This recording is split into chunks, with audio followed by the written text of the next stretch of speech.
All right, welcome back to the Elias Macko Show. Now, every Monday at this time, we take a look at the cost of common goods and services. How much should a coffee cost? How much should you be spending on tutoring for your children? We'll look at anything you spend money on and try and lead you down the right path. Now, everyone wants their space to look good, but not everyone wants to spend a fortune doing it. Whether you're doing a full renovation or just adding a few finishing touches, the costs can add up quickly. So on this week's edition on how much something should cost, we turn to interior decorating and try and help you out on painting and furniture and lighting and all those design touches that you should be investing in and hopefully not breaking the bank while doing so. Our pleasure to welcome Karl Lohnes onto the program. You hear him all the time on the Andrew Carter Morning Show. He's the editor-in-chief of Style at Home magazine. Karl, great to see you in person. Nice to see you again as well. And I think this brings me back to my television days, because you were a frequent guest on the TV show. Yeah, I know. You were around all the time.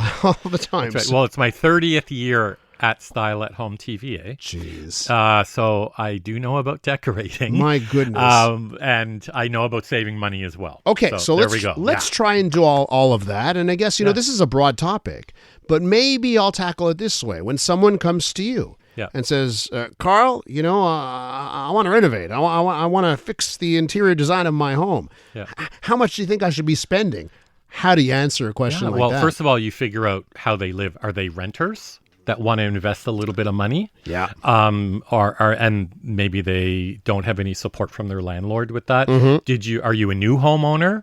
Are you that homeowner who wants to make a final investment till your end of day, you know? So there's different ways of looking at how to spend money, and you have to be really sensitive towards it.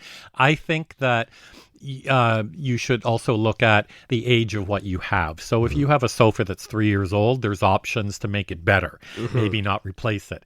Bathrooms and kitchens, bigger expenses like that, landscaping outside, although it's another topic, certainly are on everybody's minds of how much is this going to cost me, right? And I think some of them can be perceived as an investment, because I hear, like you mentioned, bathrooms and kitchens, right? Some people will say, well, you put that money in a bathroom or a kitchen, it'll help you out in your resale value and that kind of stuff. Right. Is that generally speaking true? Yeah, and I say to people, how long are you going to be here? You need a new kitchen. You want a new kitchen. I'm going to tell you how much you should spend, because maybe you're only going to live here for another 3 years and you're going to sell it. I always say to people, if you're going to spend that much money on a big project, enjoy it for at least 2 or 3 years yourself. Don't renovate your kitchen just to flip your house, because chances are you're not going to please the buyer with what you've done anyway. This is a question I ask a lot on this segment, and I think you'll get why. Do you get what you pay for? So, you know, if you 90% of what you get is happiness.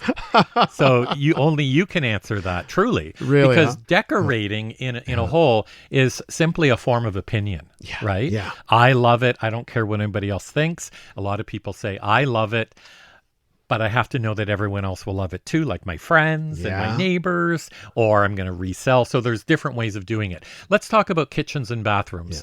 And I have a percentage that generally works quite well. Look at the value of your condo or your house, whatever it is. Generally, we should be spending between 10 to 20% of the value of our home on a kitchen or a bathroom reno. And it just really helps people say, I have a $500,000 house. So you expect me to spend $100,000 on my kitchen? Yeah, you do. Really? That much? Trust me, the prices these days, and you know, Bob wants stainless steel appliances to show off, and somebody wants real stone counters and all this stuff. Quite the price of everything, as we know, has gone up, but in home products like that, it's gone up about 20 to 30% in the past 5-6 years. Is it true that some people just have expensive tastes? Like, are there design choices or themes or different ways that people view interior spaces that are just point blank more expensive than others? Of course. Yeah. Instagram has ruined it for everybody. What do you mean by that? You sift through, you look, you go to other people's Pinterest pages, you look at their wishes and dreams, they show you pictures of their new house, they're showing it off, and that's what you want and you can't live without. And it also helps to set, I think, a standard for some people to say, well, this is what everybody else is doing, why shouldn't I? Right? I'm thinking, so, and you mentioned you could spend 20% of the value of your home. 10 to 20%, right? Yeah. And also thinking about, as you brought up off the top, let's say you're a renter, right? Yeah. And you just want to make your space that you have, and you don't know how long you're going to be there, but you don't want to invest too much because you never know, you're renting. And I thought of my friend who lives in Toronto, and he'd found great rent, but not in the greatest part of town. And the outside of the building is not the greatest, but when you walk in, he's got cheap rent in Toronto, and he's happy about it. He wants to stay there. Of course. And he's like, well, he was like, I'm going to spend money here, and it's on my own dime. Landlord's not helping me out. What about that person that wants to create a space that they love, but they have to do it on the budget?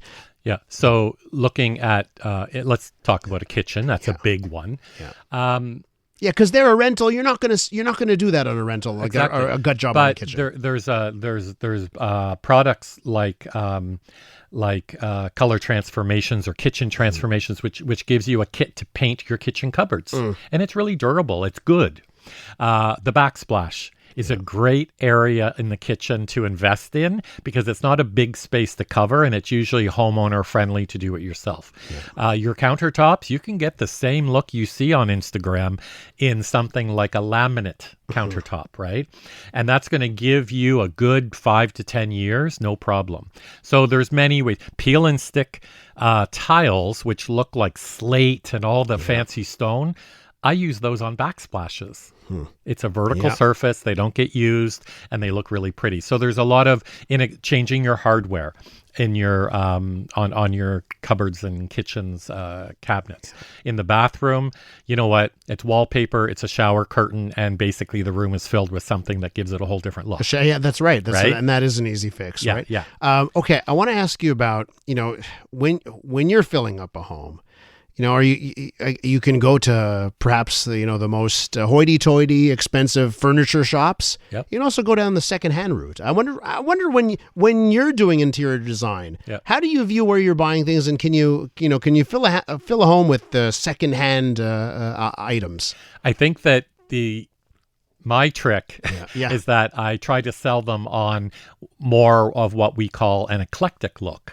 Because then we can say, oh, this gives us an opportunity to buy something old, like an antique. And that antique can be $10,000 or it can be $110 depending. Yeah.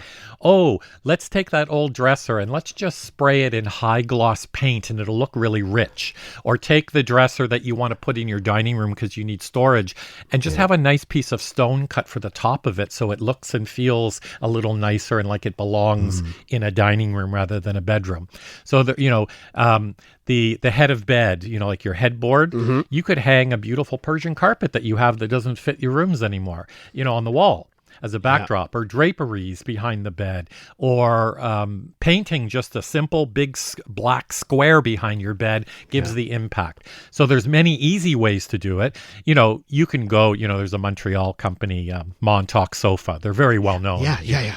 They sell the expensive, beautiful custom sofas. Those type of sofas, though, like they go with the divorce. Like you get the car, I get the sofa type thing, but they last you your lifetime. So investments aren't a bad thing either, because let's face it, I'm going to spend more than $20,000 on sofas in my lifetime, probably 4 or 5 sofas. Buy a good one, keep it for life. So it's different ways of investing, and you have to feel out like a client for that. But at Style at Home magazine, we're always conscious of that. Like, where's the mix? Because not everyone's going to love this interior, but they're going to love one thing in it. How much hunting do you do on like Facebook Marketplace? I'm scared of Facebook Marketplace because I think the algorithms are too strong for me because I am in the home industry. But when I'm in Montreal, I live in Montreal and Toronto. When I'm in Montreal, I'm at those charity shops every Saturday looking for stuff. And I'm finding things worth more money than what I'm paying for them, so it makes me feel good. The whole thrifting has become an explosion of lifestyle, not just in clothing, but in home decor as well. And there is a new, I just read it yesterday, there's a new decorating look coming out, and it's called Crazy Old English Woman. Crazy Old English Woman. So it's collections of things that you want to show off. Everything's visible. It's not about that clean spar look that we knew for the past 15 years. It's bring it out Surround yourself with what you love, and it could be your really expensive china. And that brings me back to, like there is a style for everyone that can also check off the budget boxes as well, as long as you find something that is truly you, because you want it to feel like yourself. Absolutely. And the trick is when you're putting a lot of stuff together, the simplest way to ease the eye and make it feel like it coordinates is by color. So think about my room that has all the white and blue stuff I find in it. Yeah. And all of a sudden, there's a common denominator that holds the story together. Mm-hmm. And we all have different stories. We all love to decorate in different ways, but we're sometimes a little embarrassed, I think, to show people what we like. Yeah. But yet we do it with our clothing. Yeah. So why not do we it do with our everything. home as well? The type of car we buy, our clothing, everything shows that kind of style choice. Okay, listen, Karl, I think when you walked in, you'd mentioned that this is technically Blue Monday. They say this is the saddest day of the year. Today is Blue Monday. Certainly doesn't feel like it when you're in the studio. And you're wearing a sweater that says optimistic, right? Well, it's navy blue, and I see you're wearing blue, and we're not blue at all. Not blue at all. We're in good moods here. Karl, thanks so much. Nice to be here. Karl Lohnes right there, editor-in-chief of Style at Home magazine. I'm Dylan Playfair. And I'm Tyler Smith. We're putting loneliness in the penalty box by talking to some of our favorite athletes about the importance of friendship. This is Bromance. Bromance is brought to you by Charm Diamond Centers, proudly Canadian-owned and operated. Charm has been part of your love stories and bromances for over 50 years. And you can find Bromance on the iHeartRadio network or wherever you get your podcasts.